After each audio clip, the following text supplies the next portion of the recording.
Yeah, shall we start the sutta? So, I get very excited with suttas. I thought I'd go back to the intro, Bhikkhu Bodhi's intro, related to the particular sutta that we're going to talk about today, because it's almost a little counterintuitive until we look at it and unpack it a bit more. So, of this section, the Venerable Bhikkhu Bodhi says that one of the duties of a monk or nun was to teach, and is to teach, I would say, and preach the Dhamma. To execute this duty effectively, it is necessary, or was necessary, to know how to address others in a way that would awaken their interest and hold their attention. Proficiency in teaching others might be seen as an aspect of skill in means, upaya kosala. The Buddha explains 5 instances in which a talk is wrongly addressed, all cases when the subject of the talk does not match the temperament and interest of the audience. The rightly addressed talks are those whose subject matter matches the temperament and interest of the audience. I find that quite interesting and even a bit validating for my feeling and conviction, I guess, of how important empathy can be. Like really tuning into one another, really tuning into the energy in a group and allowing it to become rather intuitive rather than only based on logic or, coming to a talk with heaps and heaps of preparation that becomes quite fixed. I actually opened this book only now, feeling a little bit unprepared, but it's quite nice to read this because it gives me trust, that the Dhamma can come out the way it's meant to, the way it's needed, the way it's helpful as well.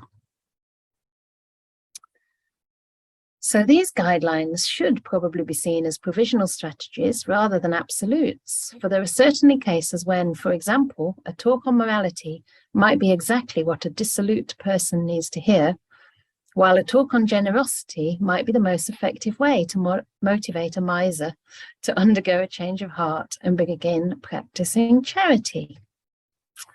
So, what that means shall become clear as we go to page 77 in the book, if you have the book. So this one is called Speak in an Appropriate Way, and it's from the Anguttara Nikaya 5s. So again, I think, although these were addressed to monastics, it's obviously very relevant to all of us, but if there isn't anything that seems particularly relevant to you, or if there is, please feel free to feedback. You're welcome to pop questions or comments in the chat box and I'll get to them whenever it feels appropriate, or you can raise your hands at any time. I'll anyway make some breaks and ask for questions, but feel free to raise your hand if you want to unmute and contribute something, whatever it is. And as Ajahn says, Ajahn Brahm, my teacher, always says there's no such thing as a stupid question. So asking questions makes you wise. So here we go.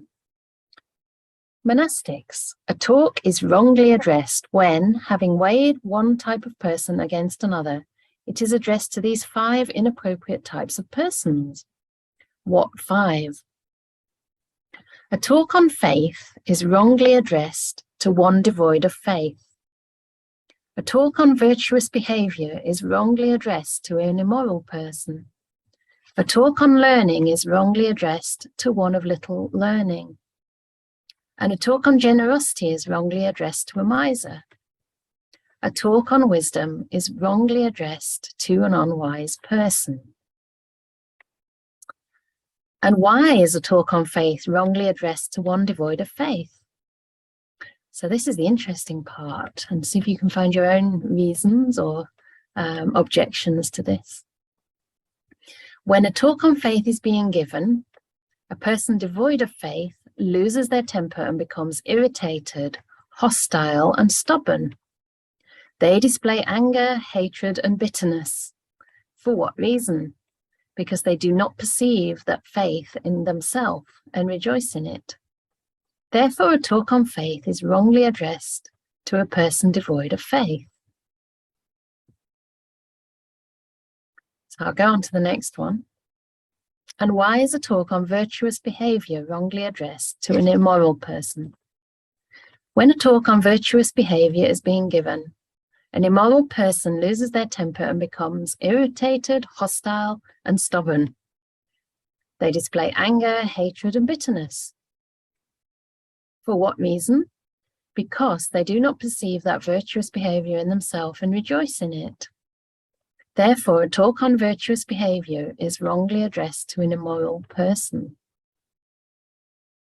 So this is very interesting, and as I'm reading, all sorts of thoughts are coming to my mind. I don't know about you, but one of the things that comes up instantly is a lovely little conversation we had right before this class with Gunther and Linda, who is sitting in the room with me.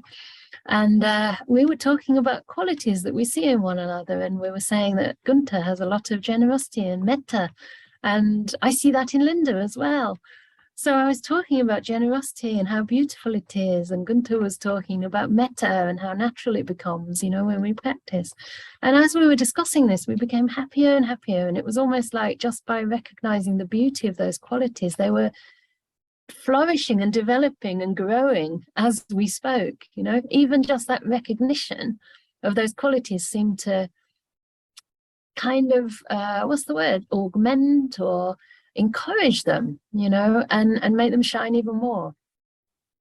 And I wonder if this might be related, you know, that the opposite can happen if somebody's talking about that and part of you maybe feels really defensive, you know, it's like, you know, you're a little bit irritated and maybe more on the aversive side, and so you don't really want to hear that because kind of it shows you that there's a lack there.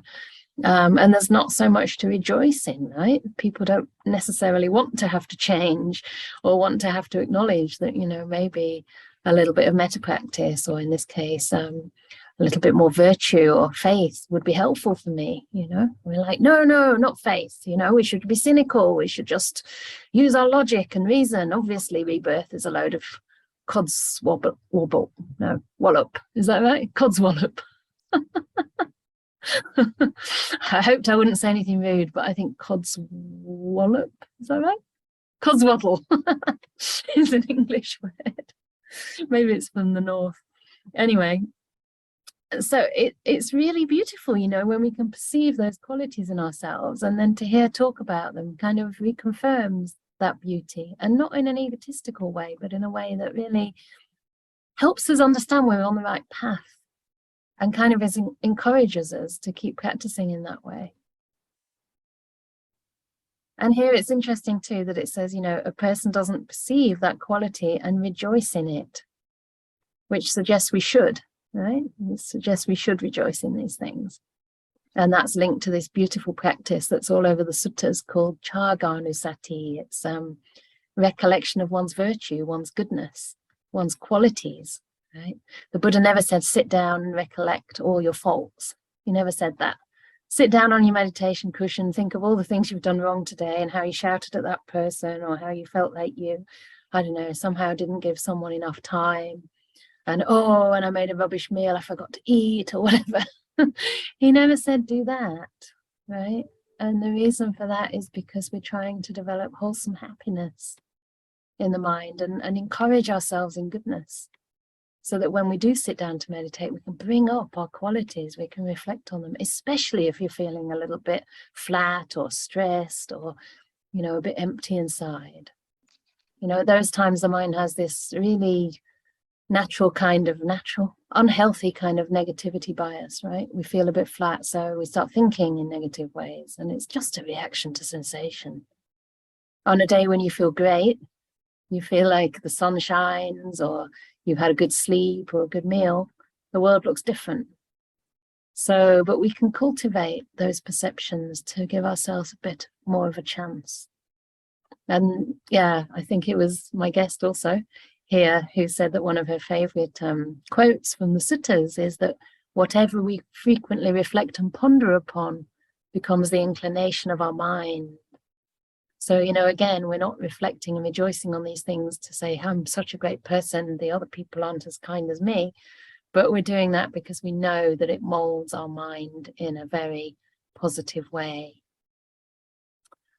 So So there's a question in the chat that says, can the negative thinking be part of our karma? So it depends really how you define karma here, I think. So of course it can be the result of past negative thinking, or it can be the result of, you know, ways of looking that have been conditioned into us, right? The result of maybe just an unfortunate incident that happened, or an exchange with someone who didn't go well, which didn't go well. So in that sense, of course, you know, we're more likely to think negatively because we already developed kind of maybe attitudes of ill will or frustration, and then the thoughts that follow will echo that. I don't think of karma as something that's fate or something that's unchangeable. I think of it more as something that's in action and in process all the time. So when I read the word karma, I think more about intention. So even if there is negative thinking, sure, it's the result of a cause. It's, you know, the way we're being conditioned to look at things. But we have the power, especially when we become aware of that and ask such questions, right? Could this be karma? We have the power then to try and mold it, try and influence it, and look at things in a different way. So that's where karma becomes action. You know, it becomes something very dynamic and alive. We don't have to be the victims of our genetic predisposition you mentioned here. Yeah, I do believe that if there were very strong inclinations, maybe in a past life or in this life, it may have kind of biological, physiological effects. You know, the brain has been shown to be, what's the word? Not malleable. The mind is malleable. I forget the word now, but it changes, like neural networks, new ones are made. Brain cells kind of die and renew, you know, so the brain is in a process too. So I don't know about genetics, how that relates to that, but I would imagine that we have certain dispositions that might have, you know, be, what's the word? I'm a bit tired today, so the words aren't so quick. They might be reflected in the bodily disposition, yeah, or the genetics. But even that, I don't think is fixed, right? There's been so many studies now on things like near-death experiences, and of course in deep meditation, when the mind starts to become very powerful, it actually starts to separate from the body. So the body kind of fades into the background, and even awareness of the body can altogether disappear. And at that time, it becomes very clear that the mind is something separate from the body. The mind continues, you know, and there's even been cases Ajahn Brahm talked about recently in one of the retreat we did together, where people get into such deep meditations that the ECG and the EEG flatlines, but the person's very much alive, and then they come out of that state and they're brighter and more full of joy and clearer than they've ever been before. The mindfulness is extremely strong. So, you know, even our genetic disposition, I would say, can be changed through the mind. You know, the Buddha said that the whole world starts in the mind, right? The whole world is a creation, if you like, of the mind. So we do have the ability to shape our I don't know about genetics, I can't say that surely, but, you know, we definitely have the ability to, say, heal our bodies, or, you know, get them into optimum states of health. Yeah. I don't know if that really answers it, but I'm trying to give hope, you know, that we're not fixed. We might have certain dispositions and tendencies, but if we become aware of them, then we can use them to cultivate their opposites. Yeah. Cool. So, yeah, great question from Charles Lee here. How does the unwise become wise if they should not be given a talk on wisdom? Yeah, it's a great question. The way I understand this partly is that a person is better if a person comes to the understanding that they are deficient in wisdom themselves, rather than being preached at, especially where it's actually using the word preached in the introduction here.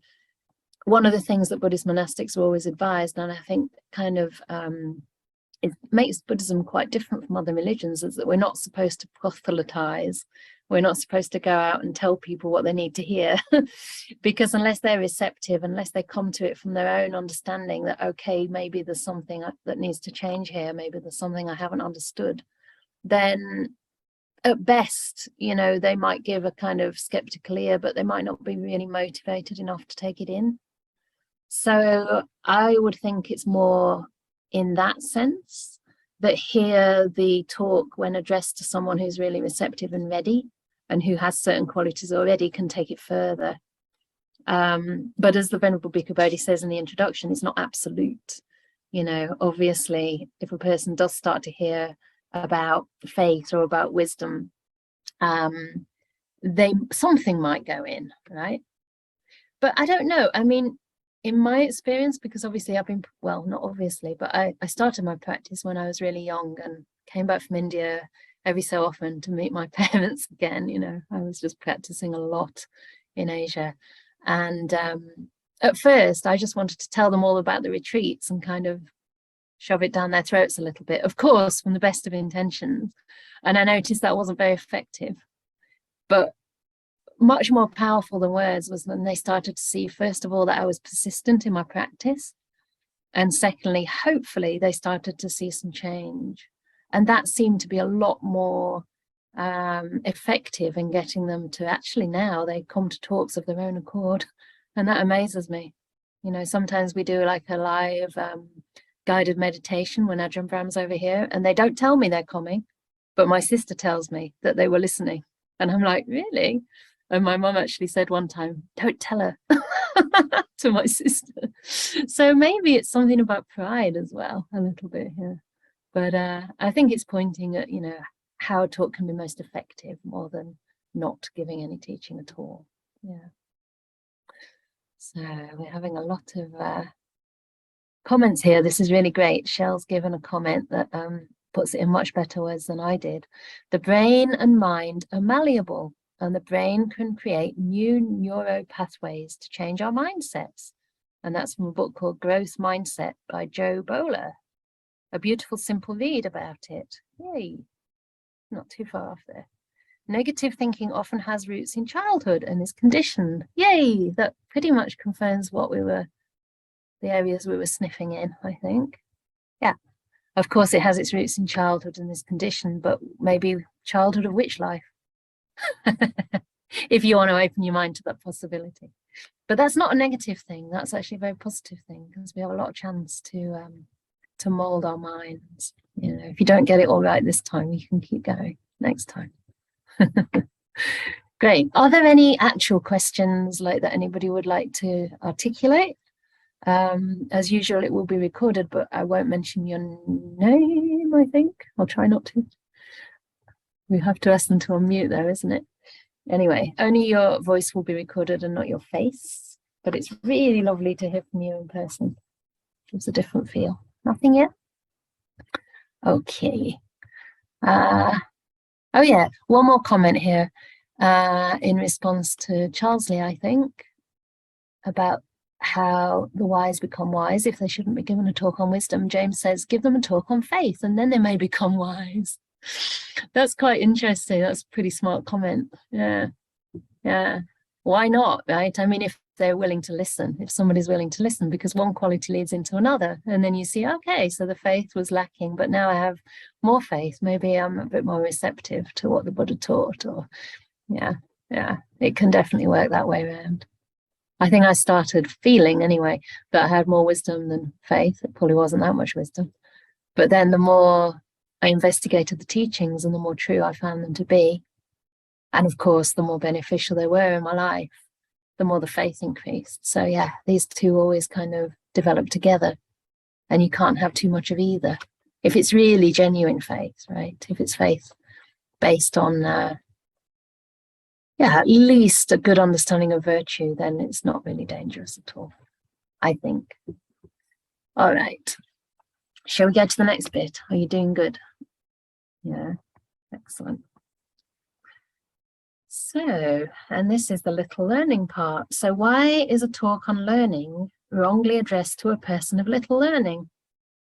When a talk on learning is being given, A person of little learning loses his temper and becomes irritated, hostile, and stubborn. They display anger, hatred, and bitterness. For what reason? Because they do not perceive that learning in themselves and rejoice in it. Therefore, a talk on learning is wrongly addressed to a person of little learning. Yeah.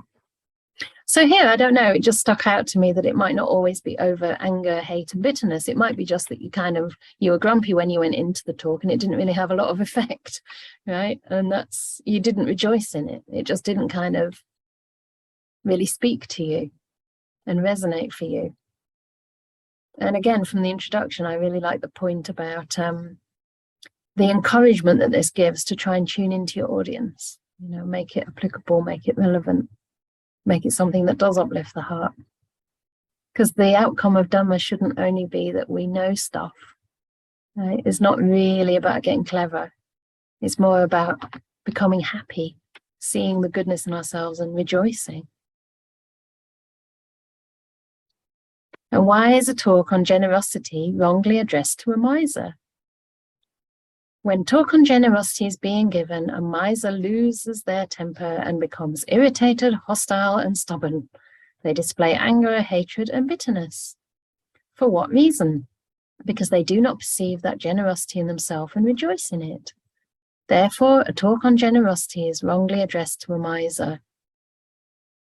Yeah, there I can really imagine that's quite common. If you don't want to kind of be charitable and share whatever you have, and you're being encouraged to, I've met people who can become quite defensive. I don't know about any of you. Does that resonate, or have you experienced that in yourself, maybe? Bill's got his thumbs up. Would you like to say something? I'd love to hear you, if you wish. Hello, everybody. So I did it again. We talked about the last time, why speech, and I challenged a friend last night on what she does for a living is sell corporate culture, and I work in corporate America, and I essentially told her she was full of nonsense. There was just so it was foolish of me to challenge what she does for a living. That's how she lives off of, and she's married to her career. Right. And so by challenging it, for me, was wrong speech, because then in my head, part of this might be Roman Catholicism, so excuse it, but then I feel guilty that I caused her harm by challenging her beliefs, when I should have just been quiet. Okay. Yeah. Or just agreed with her. Interesting. Yeah. Interesting. Yeah. Or maybe found a subtler way, or a kind of better time, better kind of motivation for that. Yeah. Yeah. It's great to recognize that. It struck a chord in me. It struck a chord. Yeah. Okay. Because I don't like corporate culture. I like a Buddhist culture. Yeah, of course.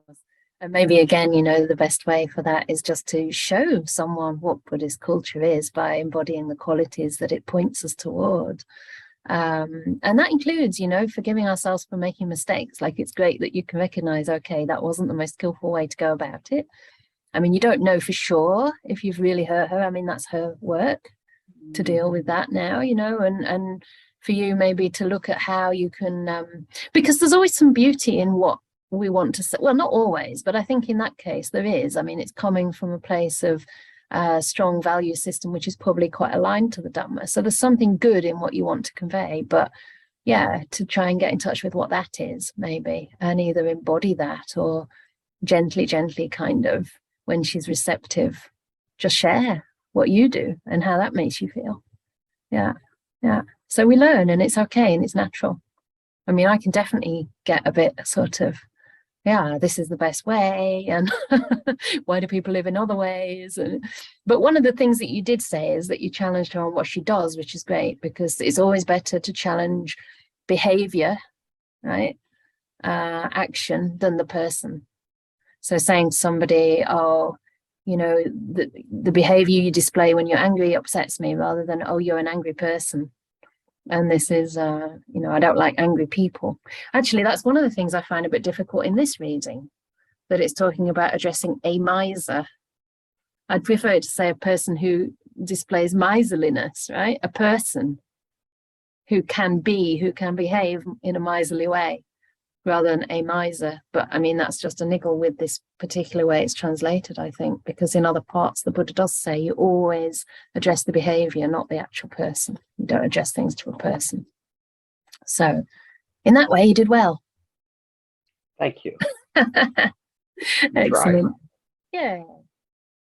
Oh, look, someone said something about the miser in the chat. Can we ever know to what extent someone is a miser, for example? They may sometimes feel generous, but are mostly not. But speaking to them about generosity may inspire them to affirm this tendency. Yeah, that's right. Absolutely. And I guess that's about timing again, right? So if somebody's not kind of showing up for a talk on generosity of their own accord, maybe it's not the right time for them.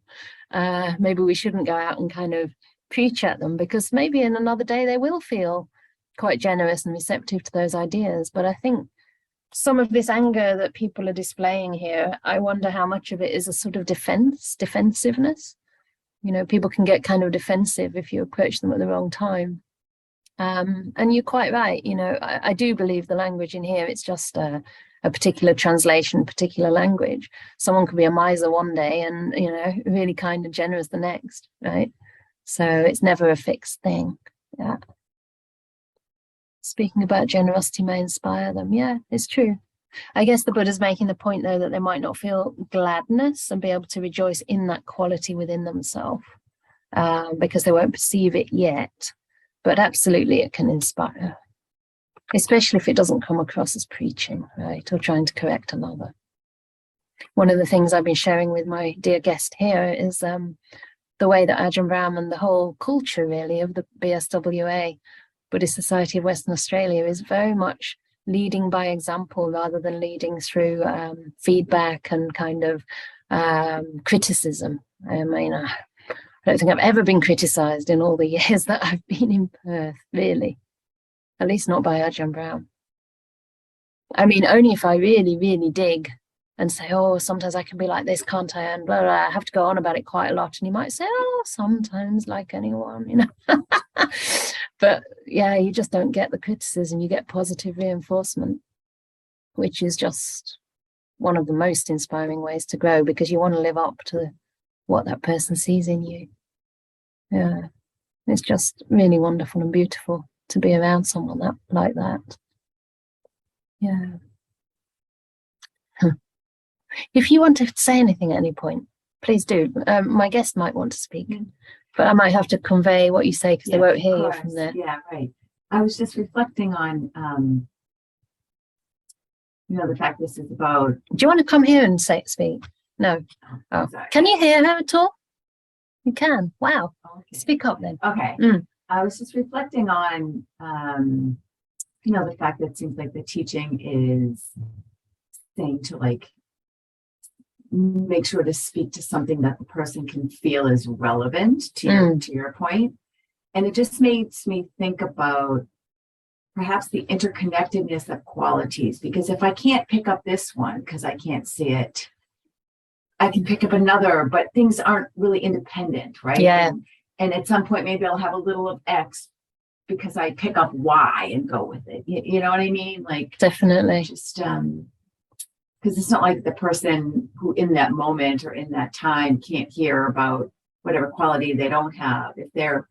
If they're able to pick up another quality and hear the Dhamma on that and they move forward, the other one will maybe interlock too. You know what I mean? Yeah. That brings another thought to mind. That's really true. And maybe that also points towards the importance of pitching a Dhamma talk not only on one subject, in a way, like having a Dhamma talk with a variety of ingredients, which is what I was saying to you earlier.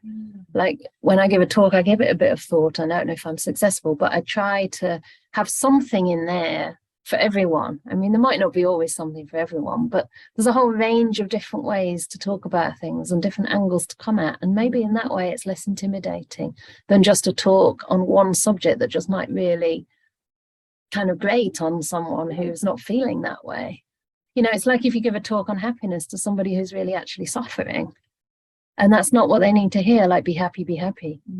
You know, at that time, it's better to give a talk addressed on how to hold the suffering and how to accept that and be at peace with that. But being able to hear whatever theme of Dhamma that they can hear now, somehow it feels like that quality is not wholly independent from these other qualities, that somehow a little bit of it will come until, you know, until they could hear that from Yeah. Drip feeding in a way. Yeah, great. Yeah, I think it's really important to bring home that point that it's not like a absolute kind of, they can't hear about this because they don't almost deserve to, right? I don't think that's what it's saying, but it's definitely pointed towards what we're able to rejoice in. And it's just one sutta among many as well. Yeah.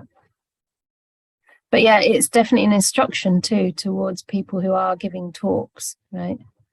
Rather than kind of an instruction for people to listen or to choose what they hear. It's more, you know, is that talk going to land well for a person? And I really like that aspect of this. Yeah. Great. Well, I hope you heard Linda, because she made some really great points. Okay. My son, 13 years, is sometimes irritated when I gave food or money to beggars. I felt frustrated, but I'm not sure what's the skillful way to deal with it. Yeah, maybe ask him why. I don't know.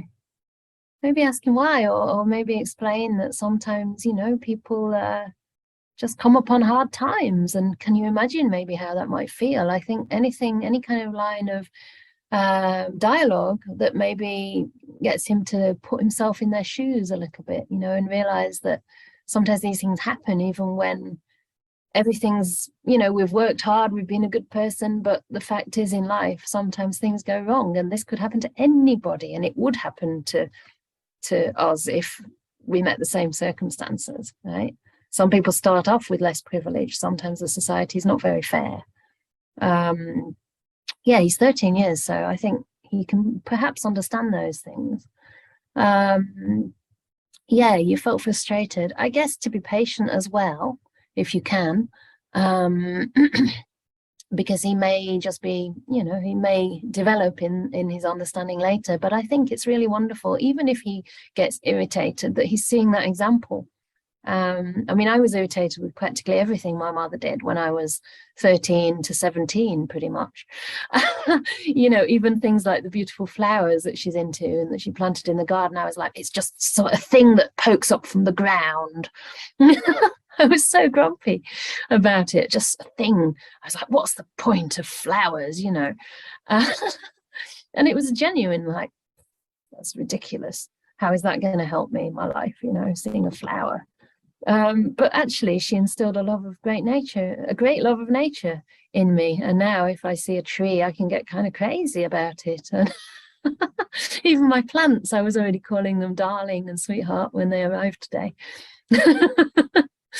So, you know, it's amazing what people pick up from their parents. And I think in the teens, they just don't want to know. They just don't want to know. So yeah, maybe ask him, you know, what he thinks about it, but maybe don't preach too much, because I don't know, if he's anything like me, he'll just kind of resist.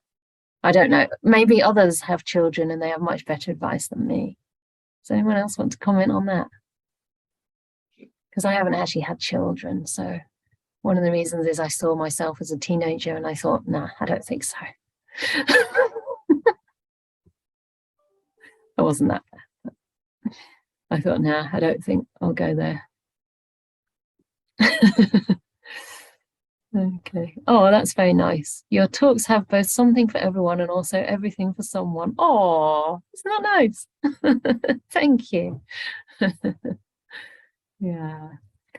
I decided a long time ago that if anyone gets benefit, even a little bit, then it's worth it. Never mind nerves and all that stuff, because, you know, where do we get benefit in life? It's worth giving it a shot, right? It's worth trying to be kind, even if it doesn't land. It's worth trying to talk about faith, I think, even if it doesn't always land, or at least demonstrating it.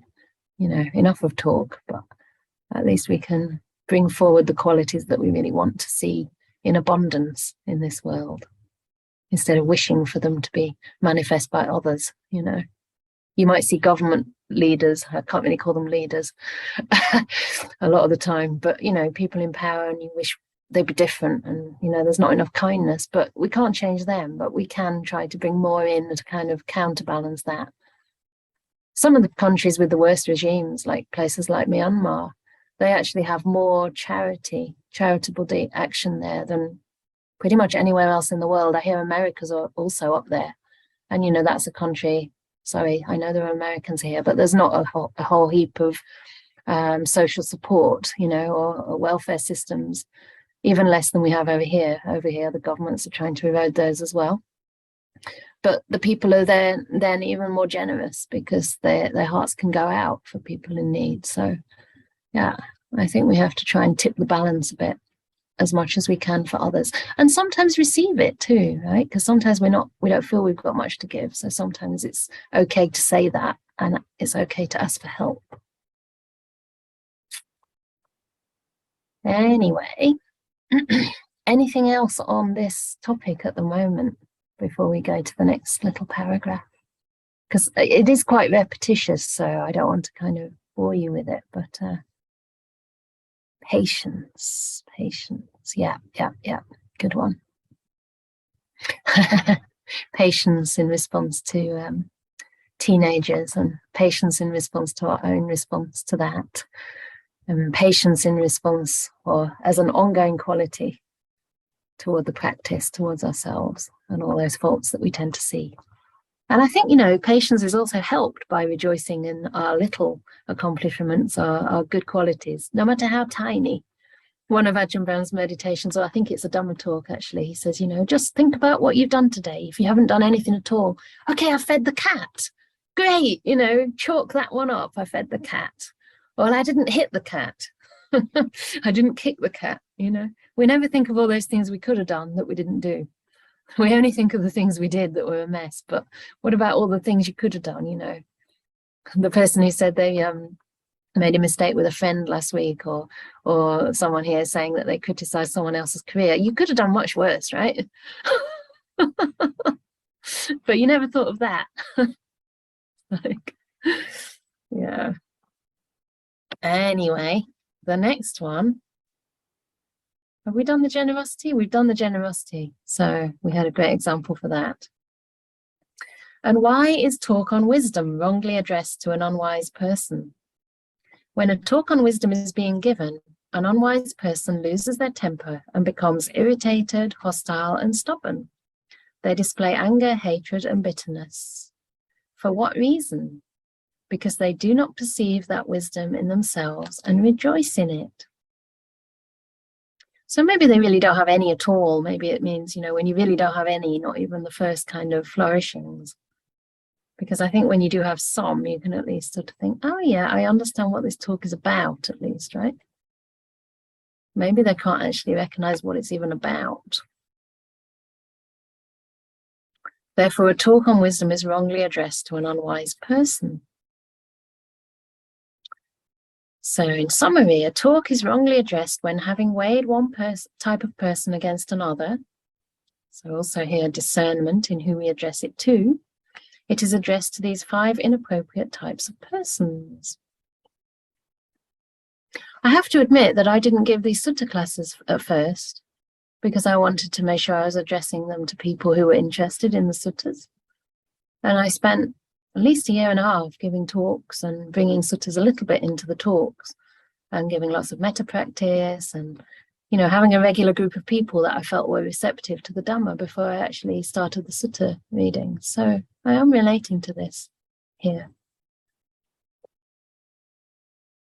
So monastics or community or any of us, a talk is properly addressed when, having weighed one type of person against another, it is addressed to these 5 inappropriate types of persons.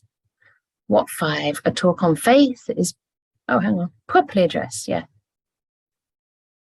It should be appropriate types. Anyway, a talk on faith is properly addressed to one endowed with faith. A talk on virtuous behavior is properly addressed to a virtuous person. A talk on learning is properly addressed to a learned person. A talk on generosity is properly addressed to a generous person. And a talk on wisdom is properly addressed to a wise person. Okay, so now we're going through the opposite. So it's going to, but even just turning it around a little bit, I realized there was the aspect of inspiration as well came into it for me. You know, like I said earlier, when you talk about certain qualities with people who have them or at least are developing them, there's a sense of inspiration. Oh, I know what you mean. Yeah, it does feel good, doesn't it? Yeah. Let's kind of encourage ourselves and rejoice in that.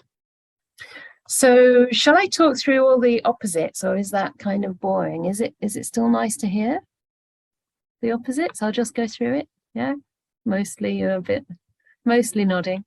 I'll just go through it without any commentary. Okay, and why is talk on faith properly addressed to one endowed with faith? When a talk on faith is being given, a person endowed with faith does not lose their temper and become irritated, hostile, or stubborn. They do not display anger, hate, and bitterness. For what reason? Because they perceive that faith in themselves and rejoice in it. Therefore, a talk on faith is properly addressed to a person endowed with faith. And why is a talk on, I'll just kind of put all of the qualities together, okay? And why is a talk on virtuous behavior, a talk on learning, a talk on generosity, or a talk on wisdom properly addressed to a virtuous person or a learned person or a generous or a wise person? Because when a talk on virtuous behavior or learning or generosity or wisdom is being given, those people with those same qualities do not lose their temper and become irritated, hostile, or stubborn. They do not display anger, hatred, or bitterness. For what reason? Because they perceive that virtue, that learning, that generosity or wisdom in themselves and rejoice in it. Therefore, those talks are properly addressed to people with those qualities. Monastics, a talk is properly addressed when, having weighed one type of person against another, it is addressed to these 5 types of persons. Very good. I'm glad I read the opposite, at least briefly, because it also brought home to me that maybe we're doing this for their sake. Like maybe it's not so great to talk to people when there's a likelihood of them developing anger, hate, and bitterness, because that is obviously unwholesome karma, right? And it's going to make them suffer. So perhaps this actually comes from the Buddha's compassion as much as anything. Not only does he want us to be happy and uplifted by a talk and to feel that it's useful, but also he doesn't want people to develop unwholesome states of mind, you know, either now or in the future. And obviously, if you do react in such unwholesome ways, and I'm not just talking about a bit of frustration from a teenager, but, you know, really unwholesome ways, then it might actually turn people away from the Dhamma. So that's the danger, I guess, in giving talks that, you know, don't have a bit of thought to them. I mean, on a less extreme scale, you could imagine, say, maybe children in perhaps traditional Buddhist countries being dragged to the temple when they're young and they actually want to play, and being sat in front of a sermon that's just really kind of dry. You know, maybe it uses like language that they don't really understand. It's probably the same in Sri Lanka, but I know that in Myanmar they use a different language for monastic talks. Like monastics actually use different vocab for the same verbs, like eat or speak or sleep. It's different words. Even rice is a different word for monastics. And then the language that's used is it has a lot of Pali in it, and some of the terminology is not in common use. To such an extent that I could actually understand my teacher because I tuned into him completely. And I wrote everything down and translated it, you know, got someone to tell me what this word means, and I'd have to try and memorize the phonetics and say, so what does twilly willy mean? And it's like, oh, twetley wetley means the incoming breath, the outgoing breath. So I had to remember the words and, like, you know, get them written down. And then I couldn't actually understand ordinary Burmese language because I'd learned the kind of Dhamma language. So Charles Lee says it sounds like high church. And I think that's the thing, isn't it? Being preached at when it's not something you're actually interested in, or not something you want to hear, not something you can relate to. And then you just feel frustration and irritation, and you never want to go back, you know?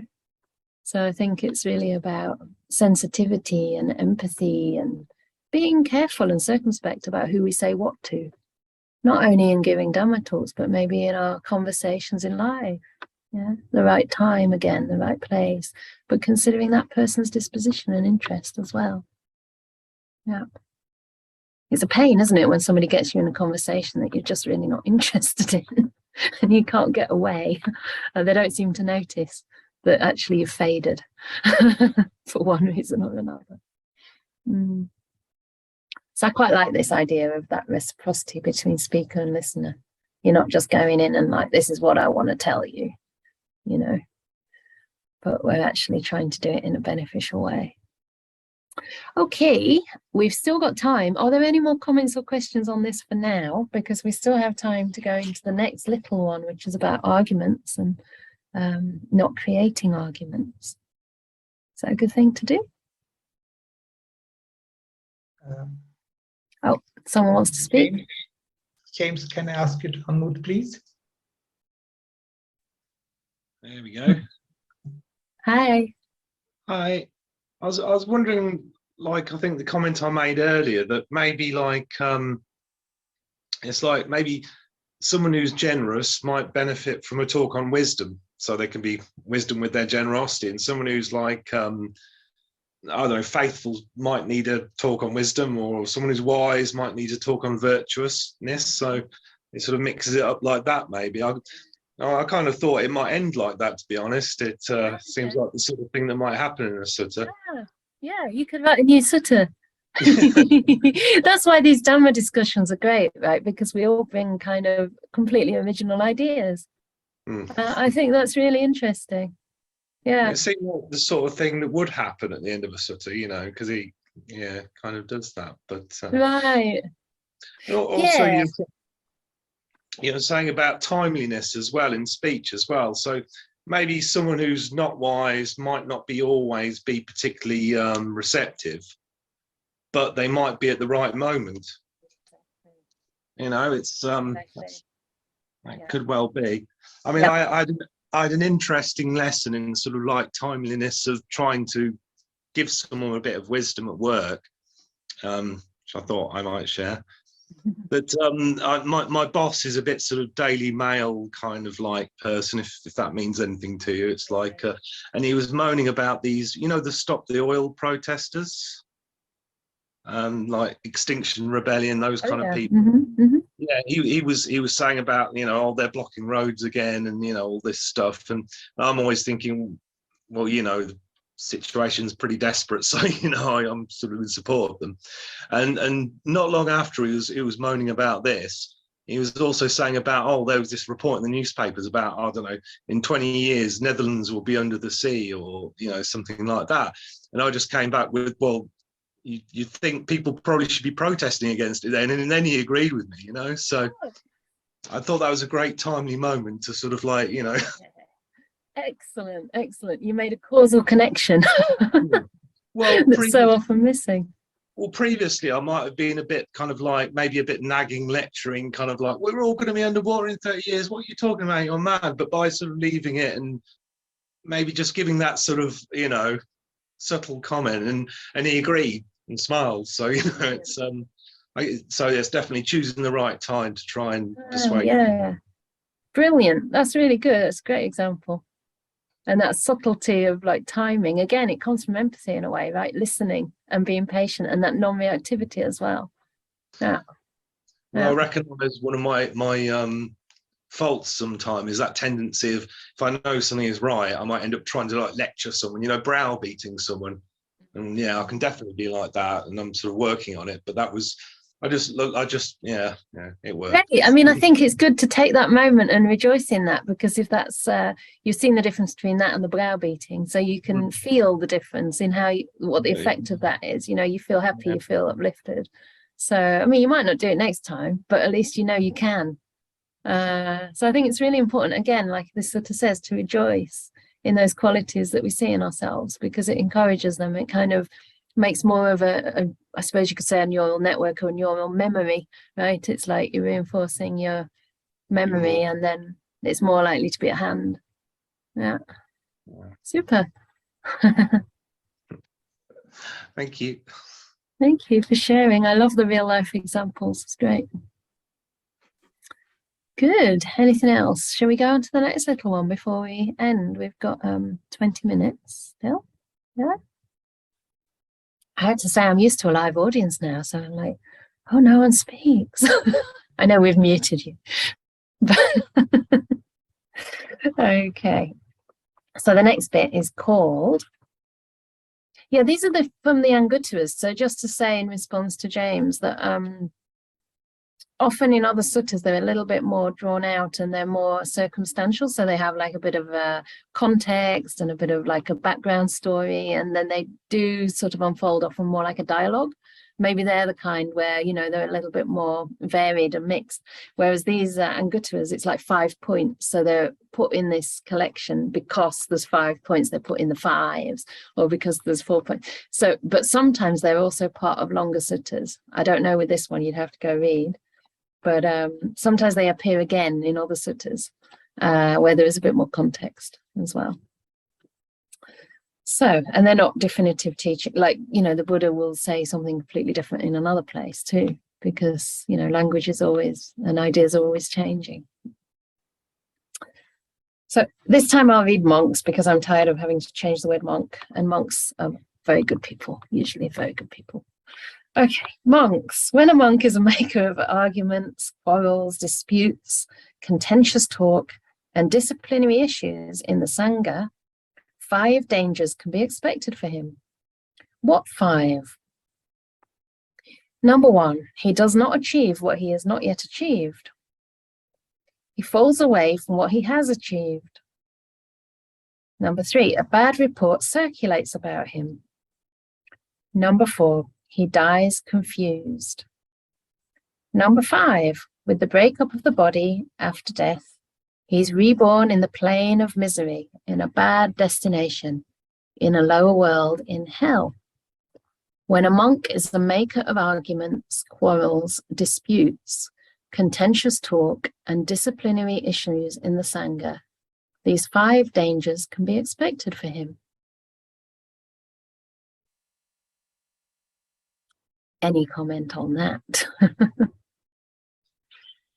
I think here we're talking about someone who frequently makes arguments, quarrels, etc. Yeah, Rob. Rob, can you unmute, please? Unmuted. Okay.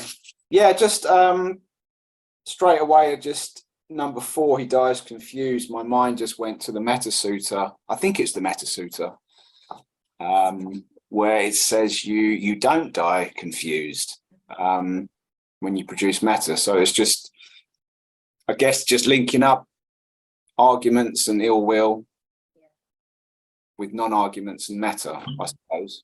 Yeah, nice. Yeah. And how if we have more metta, we're less likely to become argumentative, isn't it? Yeah. Yeah. So mine's bigger, it has more space for other people, more space for other opinions, more space for irritations to kind of not really impact us so much. Yeah, good point. Yeah. I was also thinking of it in the opposite ways, because you can always turn these things around. Yeah. So if we would take the opposite of this as metta, then these could be seen as other qualities, right, that metta might produce. We could achieve what we've not yet achieved, not fall away from what we have achieved. A good report would circulate, die unconfused, and then with the breakup of the body, be reborn in a heaven realm. Yeah. If we're not argumentative and contentious, if we're a maker of harmony instead. I wonder what that actually means, die confused, though. Yeah, I mean, my instinct is that it means die confused about the path, confused about goodness and unwholesomeness, confused about what's wrong and right. Yeah, it could be many things. I mean, confused about the meaning of your life, right? I mean, what have you really contributed if all you've done is cause disharmony? But I think generally when it says confused, it usually means confused about the path, about what is the actual right way to live. What is the Buddha's teaching? What is the way to happiness? You haven't really learnt very much. It must be a horrible feeling, right? Yeah, okay. Yeah. Yeah. Yeah. I was kind of thinking more kind of around regrets rather than confusion. But yeah, I suppose. As well. I mean, it could even be that, because I think this is true, that I mean, that isn't really people's fault, but if we don't live a happy life, for example, things like loneliness or a lack of belonging, a lack of purpose, I think it can lead to things like dementia too. Right? So probably it's the same with this. If you're always angry and upset and causing quarrels, I should imagine that you're not in the best of health, and then the faculties start to decline. We're not as mindful, we're not as bright. So obviously those hindrances can get in and perhaps create more mental illness too. Yeah. So that would contribute to confusion as well. Did you want to speak, Linda? Yeah. Just Speak up so we yeah. can hear you. I actually really like this. I like the starkness and the clarity of this sutta. Particularly, I find it very interesting how much the Buddha teaches on harmony. And it feels like I don't have the right words, but it feels like it is a clear outcome of harmony being a clear outcome of so many of the teachings, and his stark warning, like, you will lose whatever you have, like whatever achievement, whatever you have, like, just the strength of and the clarity of his teachings on disharmony. Creating, like, I'm assuming sort of purposefully creating, disharmony. Right. There's so much teaching around that, but just the clarity, like, you will lose what you have. Wow. And die confused. Like, it almost seems like it's just the strength of that language and the importance of harmony. And it just makes me think about, like, everything that has to go into harmony. Like, harmony is an outcome of many things, right? And just, just appreciating the, the clarity of the teaching that do not set out to divide. Yeah. Like, yeah, beautiful. Yeah, I love the way you've surmised that. And you will lose whatever you have. I don't know if everybody heard that, but that's what Linda was saying. Yeah, like the starkness of it. There's no beating around the bush, especially if you're intentionally creating disharmony, which here it does clearly say, a maker of arguments, quarrels, disputes. We're making them. Somebody's actually going out to stir things up, and that's something we all sometimes do, actually. Maybe that's a bit of a kind of a reality check for many of us, to kind of, not intentionally create discord, even if we think we're doing it for good reason. Perhaps it's not really the right way to go. Yeah. We think we're doing it for good reason, right? I don't know. I'm thinking of protests, actually, and I don't know what the answer is, because I actually think most protests, especially for things like, Extinction Rebellion or like anti-racism process, I mean, I'd be, I think that's brilliant, and I think it has to be done. But maybe there's also a warning in there about how we go about it. I don't know. Yeah. You will lose everything you have if you actually destroy harmony. And I think you're right in that harmony is a clear outcome and aim of the practice. But I also feel in my own life, it's from living in different communities, I've realized that harmony is actually an absolutely vital foundation for any depth of practice. Like, unless there's harmony in community, the community is just busy with working on problems, you know, interpersonal problems. And it has to be, because until they are resolved enough that you can feel safe and at peace and welcome, you have really next to no hope of getting into deep meditation. The body, the nervous system just cannot settle enough. And I think that's why we need spaces that are welcoming, inclusive, you know, and people need women-only spaces, or Black and people of colour spaces, or, you know, spaces for the LGBTQI plus communities, because they need to feel safe and feel that there's a sense of harmony and recognition, understanding, etc. Yeah, I mean, I don't always feel super comfortable in a male-only Sangha, you know, unless I'm sure that there are allies there. And it's when I feel really safe that I can say, okay, now I go to my kuti in solitude. So I often think that harmony and that sense of belonging is actually important for solitude as well. Yeah. To even take deeper steps. I'm going to come to Grace before I talk my head off, because you haven't spoken yet. And then we'll tie up after this. Okay. Oh, thank you. Yeah, I just had a comment that I learned recently that another translation of sila, which is normally morality, is also translated as harmony. And I just found that so beautiful because it points, you know, I think of harmony with music and in nature, and it points towards unity and that inclination toward unity and nibbana and the path. To go against that is going the opposite direction, obviously. So it makes sense. I just liked that. Yeah, thank you for saying that. It's an aspect of sila that I did once talk about in the talk I gave for Empty Cloud, actually. And I think there was a word for it, which I vaguely remember as samadhana, which means harmony. I think it's SAMADH, possibly ANA. But it's also sometimes used as an alternative way to look at right in the Eightfold Noble Path, like right view, right intention. Some people say harmonious, which I think is not really quite sharp enough for me, but still it has some merit. Like, I mean, I kind of like, I guess right isn't too bad in my mind, but I did think of a better word, a word that I like better. But I kind of like the sense of it being right in terms of aiming for nibbana. And I think harmonious doesn't quite convey that side of it, like harmonious in terms of what is more a preliminary thing maybe, but still it should obviously bring harmony. And especially when all the factors of the path are developed, you know, equally. Suitable, yeah. I also thought of suitable. Thanks, Rob. Yeah, suitable in terms of the goal. I like that too. Seems a little bit less kind of judgmental. Yeah, suitable. Could say suitable view, suitable. But then there's something nice about right too, because there is such a thing as wrong. You know, there's such a thing as a deluded view. And I think sometimes that's not brought out strongly enough. You know, the fact there is such a thing. And that won't lead you to enlightenment unless you really have it right, in the sense that it leads that way. Wonderful, thank you. I love that note that we ended on, the note of harmony. And just the word sounds so soft and healing.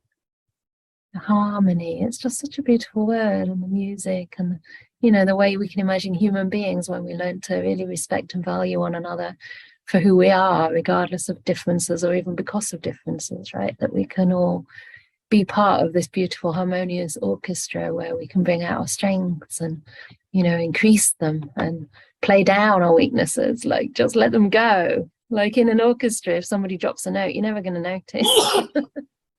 But, you know, you are going to be enriched by all that diversity and all those beautiful tunes. Same in Dutch, harmonie. Lovely. Excellent. Okay, so there is one question that I'll just go to before I invite Gunther to say a few words, which is about my retreat in January. It's just a day retreat for Oxford Insight, and it's in, yeah, the details are just about to be put online by Oxford Insight. So I think you have to go to Oxford Insight website. I think it's just Oxford Insight, but I looked at it earlier and the link didn't work. Anyway, should be there soon, and I'll put it in my newsletter as well, which should be coming out in the next week. And there'll be plenty of time to join. You can also join online. So, and yeah, just to quickly say as well that tomorrow there's a Saturday metta meditation, 9 a.m. UK time. Sorry about those in the US. I think you'll be fast asleep. I hope you'll be fast asleep. Okay, so I'll hand to Gunther. Thank you, Gunther. I think almost all of us know that today's session is offered on a donation basis. And your gift would enable us to continue spreading the priceless Dhamma, providing material support for Venerable Canda, and it would contribute greatly towards the development of our first Bhikkhuni monastery, now that we have it in Oxford, our Viara. We thank you for your kind generosity, and the link www.anukampaproject.org donate I put into the chat. Thank you. Oh, it came up. Rob's put the link in there to the Oxford Insight one. Great. Okay. But that's not the right title. Ah, it's two different ones. Yes, yes. Thank you. Okay. You've just put the Oxford Insight link. Yes. And then there's a 3-day New Year retreat, correct, which you can attend. Yeah, that's the New Year's retreat. Yeah. In Sheffield. You can attend in Sheffield for 1, 2, or 3 days. Non-residential, or you can join online, but it's much nicer to be there in person. Last year we even had people coming from Europe, and this year we almost got a Norwegian, but I don't think you can make it. And just to say as well that, like, so far in all these sessions we always say, oh, you know, for Ven Chanda's needs, but we can change soon, because I mean, it's always about the Sangha, always. It's not about me. I'm just the person here now. But this is all about growing Sangha, and soon I will actually get a guest bhikkhuni and we'll have to say Sangha, so it'll be great, but only a visitor, but it's a step. And who knows, there might be bhikkhunis that grow from lay people. Like, you start off with hair and then your hair gets like a bit less, and my guest is laughing, but I could get the scissors out, I do have some, but yeah, you get a bit less and a bit less, and then you get a bit more shine, and you get shine, and anyway, so we can grow some as well. But it's always for the Sangha and for the community at large. So this is your monastery. I mean, I can't quite say as much as mine because I do live here all the time, but you know, it's yours as much as you make it yours, in a sense.